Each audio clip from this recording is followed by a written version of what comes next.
bar graphs, pie charts, the racist bell curve, we're talking about visual statistics right now. Sometimes they can be incredibly helpful, and oftentimes they can be misleading. I know you weren't expecting this interview, but maybe this is the interview that you need. We are talking with Professor of Visual Journalism, Alberto Cairo.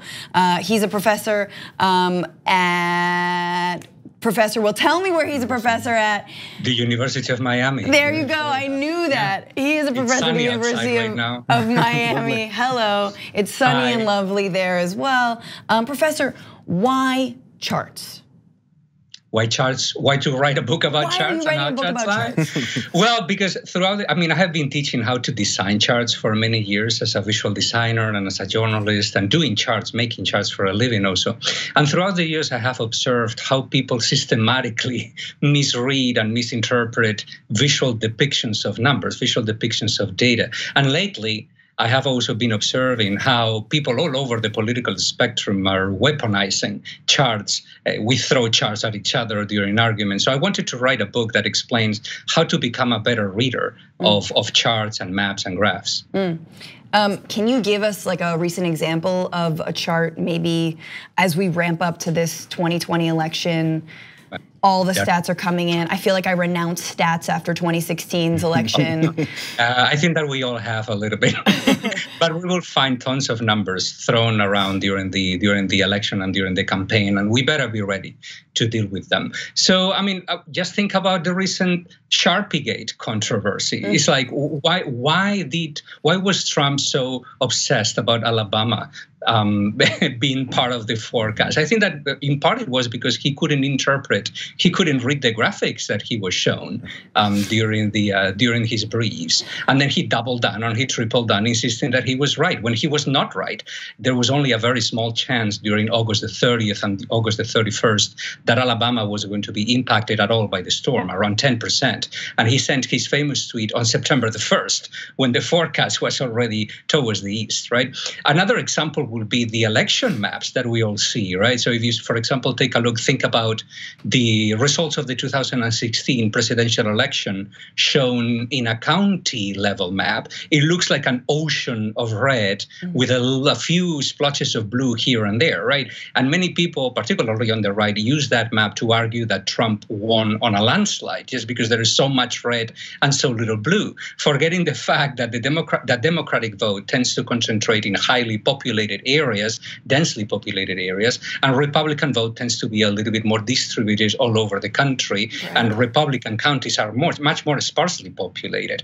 But that's how people misinterpret and misuse charts all the time. And again, it happens all over the political spectrum. Alberto, so when it comes to charts, there may be some that are misleading, as you were saying, or make people think something that may not be the full picture. Is there a certain kind, we're talking charts and graphs, is there a certain kind that leads people to see things a certain way, or maybe someone will organize a chart to make sure that it's kind of doesn't show how it is? Is there a style that someone may use to make this happen? All charts can be misinterpreted. Actually, the first rule that I explain in the book to become a better chart reader is pay attention. So one of the myths that have been around for way too long is a picture is worth 1,000 words. So we all tend to believe that if we see numbers depicted in a graph or in a chart or in a map, that those numbers are objective and that we can readily interpret them, even if we don't pay attention to them. And that is not true. One of the arguments that I make in the book is that a chart is a visual argument, or an argument made visual. Therefore, in order to read it correctly, we need to read the chart. So all charts can be misinterpreted. There are some of them that are more often misinterpreted than others, but all of them can be misinterpreted. I think that's really interesting what you said about the Electoral College and in terms of the 2016 election. If you were to visualize the politics of the United States in a different chart, in a different way than just seeing that map of blue and red, and is it a purple map? Like, how would you redraw that so we can visually understand it? There have been some experiments, ways to visualize the map a little bit better. And let me tell you, by the way, before I say this, that the county level map of election results is not wrong per se. It is only that it is not a map that was originally designed to let people see how many voters voted for this candidate or for this other candidate. The county level map was designed to show who won where, and it's perfect for that. If you want to show the amount of people who voted for each one of the candidates during an election, there are better ways. For example, you could try to locate every single voter. That's something that can be done around the places where these voters voted, and then you will end up with a map with more than 120 or 160 million dots, and then you will geolocate them close to where they voted, and then you will color code them Democrat, Republican, or third candidate. All right, that will give you a better picture, because then you will see, for example, that vast swaths of territory in the middle of the United States are basically empty. Right, so dots versus just blanket swatches of color might help us understand this, like the population differences. That's really interesting. And it's one of the alternatives that I propose in the book. And there are others. Using transparencies.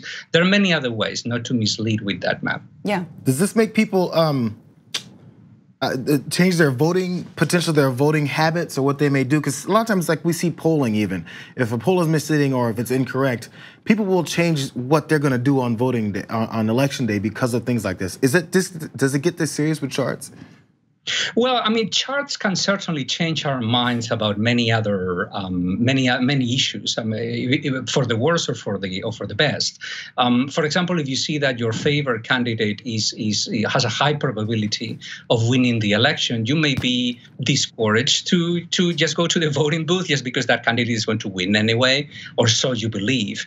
Always forgetting that, and this is another point that I make in the book, that particularly when we deal with poll numbers, these poll numbers are usually surrounded by huge clouds of uncertainty. So when you see that, for example, that a candidate has, say, 60 or 70% chances of winning, you need to imagine that that's a range of probabilities, that perhaps the probability is between 50% and 80%, or even lower or even higher, right? It's like the problem many times with charts is that they show us, they look too sharp, they look too accurate, much more accurate than they really are. Sure.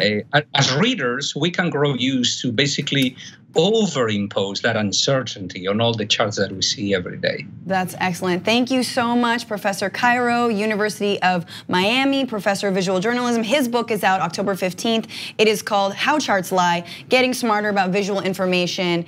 Get it, read it, chart up, smart up. Thank you so much, Professor. Thank you. Thank you for having me. It was a pleasure.